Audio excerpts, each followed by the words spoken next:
यह Bible in one year का हिंदी प्रकरण है। 341वां दिन। क्या सच में परमेश्वर नियंत्रण में है? क्या आप कभी कभी आश्चर्य करते हैं कि क्या सच में परमेश्वर नियंत्रण में है?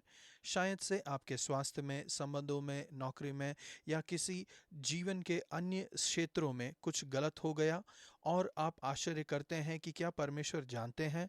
क्या परमेश्वर चिंता करते हैं? क्या वह इसके विषय में कुछ कर सकते हैं? एक चीज़ जो मैं बिशप सैंडी मिलर के बारे में अच्छे से जानता हूँ, जब वह एचटीबी में पादरी थे, यह कि जब कभी चीज़ें गलत हो जाती थीं या हम कुछ प्रकार से संकट का सामना करते थे, वह हमेशा मुझे याद दिलाते थे, प्रभु राज्य करते हैं। परमेश्वर न केवल आपसे प्रेम करते हैं, लेकिन वह सार्वभौमिक परमेश्वर भी हैं जो आपके जीवन को नियंत्रित करते हैं। वह घटनाओं और इतिहास को भी नियंत्रित करते हैं। जैसा कि A.W. टोजर ने लिखा, परमेश्वर प्रेम है और परमेश्वर सार्वभौमिक हैं। उनके प्रेम के कारण वह हमारे अनंत कुशल क्षेम की चिंता करते हैं और उनकी सार्वभौमिकता उन्हें सक्षम बनाती है कि इसे सुरक्षित रखें। भजन संहिता 139 का 11 से 16 तक। जन्म से मृत्यु तक प्रभु राज्य करते हैं। आपको मृत्यु के विषय में चिंता करने या डरने की आवश्यकता नहीं है। परमेश्वर के पास आपके जीवन के लिए एक अच्छी योजना और उद्देश्य है। आपके जन्म से पहले ही उन्होंने आपके जीवन के सभी दिनों की योजना बनाई है। आप भयानक और अद्भुत रीति से रचे गए हैं। गर्भ धारण करने के समय से मानव जीवन की शुरुआत होती है। परमेश्वर का सार्वभौमिक प्रेम गर्भ में पहले तक जाता है। यहीं से हमारा व्यक्तिगत इतिहास शुरू हुआ। तेरी आंखों ने मेरे बेडोल तत्व को देखा और मेरे सब अंग जो दिन दिन बनते जाते थे, वे रचे जाने से पहले तेरी पुस्तक में लिखे हुए थे।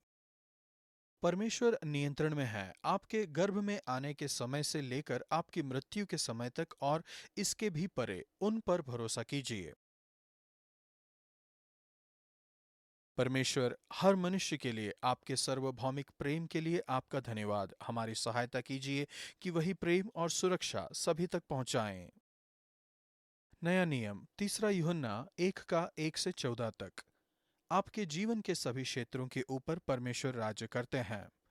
आज परमेश्वर आपके जीवन के सभी क्षेत्रों में सुधार लाना चाहते हैं। प्रेरित यूहन्ना अपने प्रिय मित्र गयुस के लिए पवित्र रीति से प्रार्थना करते हैं। हे प्रिय, मेरी यह प्रार्थना है कि जैसे तू आत्मिक उन्नति कर रहा है, वैसे ही तू सब बातों में उन्नति करे और भला चंगा रहे। यूहन्ना यह सुनकर खुश थे कि गयुस आत्मिक उन्नति कर रहे थे। मुझे इससे बढ़कर और कोई आनंद नहीं है कि मैं सुनूं कि मेरे बच्चे सत्य पर चलते हैं। उन्होंने कलीसिया के सामने तेरे प्रेम की गवाही दी है। किंतु यूहन्ना की प्रार्थना गयुस की आत्मिकता के परे भौतिक जरूरत तक जाती है। इसमें कोई गलत बात नहीं है कि मित्रों के लिए प्रार्थना करें कि वे अच्छे स्वास्थ्य का आनंद लें और उनके साथ सब कुछ अच्छा हो। विश्वास प्रेम के द्वारा दिखता है। प्रेम प्रायोगिक है। अतिथि सत्कार प्रेम का एक कार्य है। इसलिए ऐसों का स्वागत करना चाहिए जिससे हम भी सत्य के पक्ष में उनके सहकर्मी हों। जब आप अतिथि सत्कार करते हैं तो आप मसीह संस्कृति का एक भाग है जो कि नए नियम में है।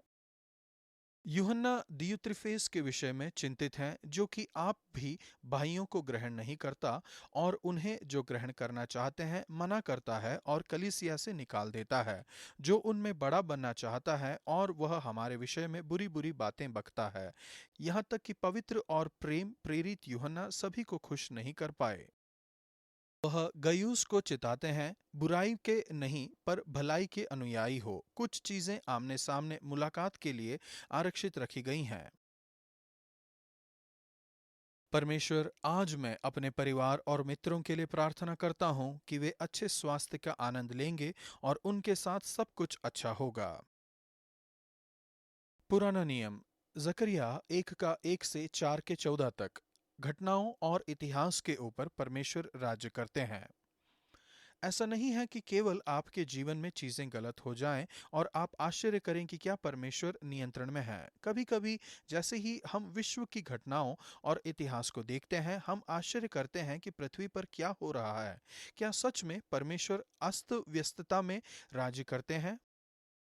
जकरिया के मूल श्रोताओं को याद दिलाने की आवश्यकता थी कि परमेश्वर राज्य करते हैं। वह एक याजक और भविष्यवक्ता थे जिन्होंने उन लोगों से भविष्यवाणी की थी जो निर्वासन में से सालों के बाद बर्बाद होकर यरूशलेम वापस आए थे। आशा और उद्धार के संदेश के साथ जकरिया उनका ध्यान परमेश्वर की ओर ले जाते हैं।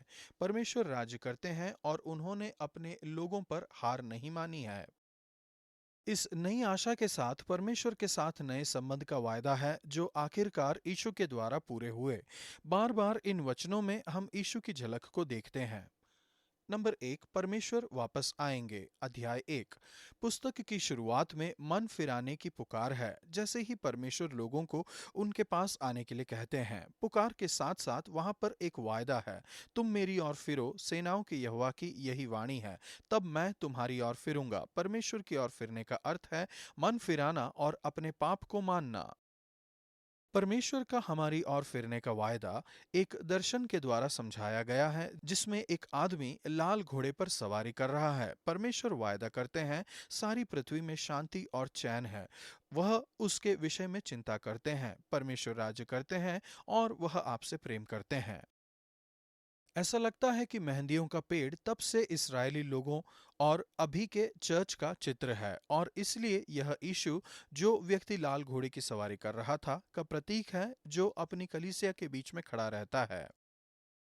यदि ऐसा है तो यीशु है जो चर्च के लिए मध्यस्थता करते हैं। उनकी मध्यस्थता का उत्तर आया, मेरा भवन उसमें बनेगा। यरूशलेम के मंदिर के पुनः निर्माण में यह एक शाब्दिक ऐतिहासिक परिपूर्णता थी, लेकिन यह चर्च पर भी लागू होता है। नंबर 2, परमेश्वर रक्षा करेंगे। अध्याय 2। अगला, जकरिया ने एक पुरुष को हाथ में नापने की डोरी लिए खड़े देखा। फिर से, क्या यह यीशु हैं? परमेश्वर वायदा करते हैं कि यरूशलेम ऐसा शहर होगा जिसकी दीवारें नहीं होंगी, लेकिन वह इसके चारों ओर आग की दीवार होंगे और इसके अंदर की महिमा। चर्च नया यरूशलेम है, एक शहर बिना दीवार के। यह उनकी आंखों का तारा है। परमेश्वर का आत्मा हमारे बीच में रहता है। वह उन्हें आश्वासन देते हैं, जो तुमको छूता है वह मेरी आंखों की पुतली को छूता है। वह वायदा करते हैं, मैं आकर तेरे बीच में निवास करूंगा।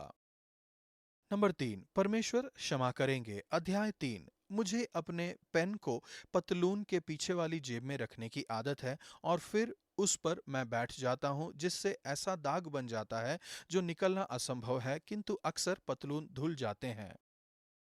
आप अपने जीवन से पाप के दागों को नहीं निकाल सकते हैं, लेकिन यीशु ऐसा कर सकते हैं।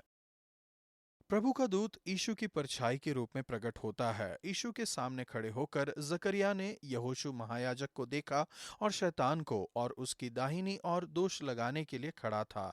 शैतान नाम का अर्थ है दोष लगाने वाला। प्रकाशित वाक्य 12 का 10। लेकिन यीशु शैतान से अधिक शक्तिशाली हैं। प्रभु ने शैतान को डांटा और यहोशू के बारे में कहा, क्या यह आग से निकली हुई लुकटी सी नहीं है? जकरिया 3 का 2। यह एक चित्र है जो उन सभी पर लागू होता है जो यीशु के द्वारा छुड़ाए गए हैं। उस समय यहोशू तो दूत के सामने मैला वस्त्र पहने हुए खड़ा था, जिसने कहा, इसके ये मैले वस्त्र उतारो, मैंने तेरा पाप दूर कर दिया है और मैं तुझे सुंदर वस्त्र पहना देता हूँ। यीशु आपको क्रूस के द्वारा साफ करते हैं और पुनः कपड़े पहनाते हैं। सर्वशक्तिमान परमेश्वर कहते हैं, मैं अपने दास शाख को प्रकट करूंगा। यह आगे कहता है, इस देश के पाप को एक ही दिन में दूर कर दूंगा। पहला गुड फ्राइडे, जब यीशु ने एक ही दिन में सारे पाप मिटा दिए। इसका परिणाम है, उसी दिन तुम अपने भाई बंधुओं को दाखलता और अंजीर के पेड़ के नीचे आने के लिए बुलाओगे। यह शांति, सुरक्षा और समृद्धि का एक प्रतीक है। नंबर 4, परमेश्वर आपको अपना आत्मा देंगे। अध्याय 4। परमेश्वर का वचन जरुब्बाबेल के पास आया, ना तो बल से और न शक्ति से, परंतु मेरी आत्मा के द्वारा होगा। ना तो मंदिर ना ही चर्च शक्ति से या ताकत से बनाया गया है। तुम जोर देकर इन चीजों को नहीं कर सकते, वे केवल मेरी आत्मा के द्वारा होते हैं। क्या आप असंभव दिखने वाली स्थिति का सामना कर रहे हैं? आप केवल इच्छा शक्ति से जय नहीं पा सकते हैं, पवित्र आत्मा से सहायता मांगिए। छोटी बातों के दिन को तुच्छ मत जानिए। छोटी दिखने वाली उपलब्धियों को महत्वहीन मत समझिए। मामूली दीन छोटी शुरुआत को तुच्छ मत जानिए।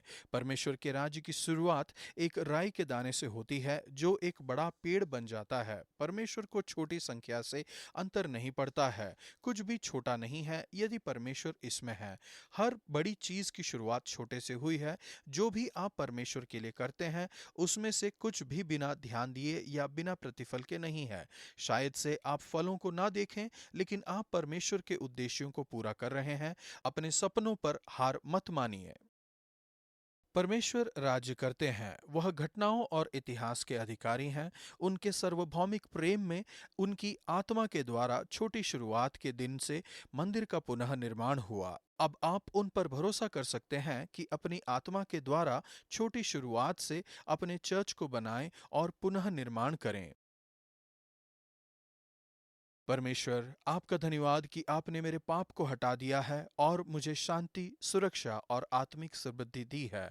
मैं प्रार्थना करता हूँ कि आप अपनी आत्मा को उंडेलेंगे और अपने चर्च को फिर से बसाएंगे। तीसरा यूहन्ना 1:2। मैं प्रार्थना करता हूँ कि तुम अच्छे स्वास्थ्य और आनंद लो और तुम्हारे साथ सब कुछ अच्छा हो। इस क्रिसमस पर यह परिवार और मित्रों के लिए बहुत अच्छी प्रार्थना है। आज का वचन, तब उसने मुझे उत्तर देकर कहा, जरुब्बाबेल के लिए यहोवा का यह वचन है, ना तो बल से और न शक्ति से परंतु मेरे आत्मा के द्वारा होगा। मुझ सेनाओं के यहोवा का यही वचन है। जकरिया 4:6।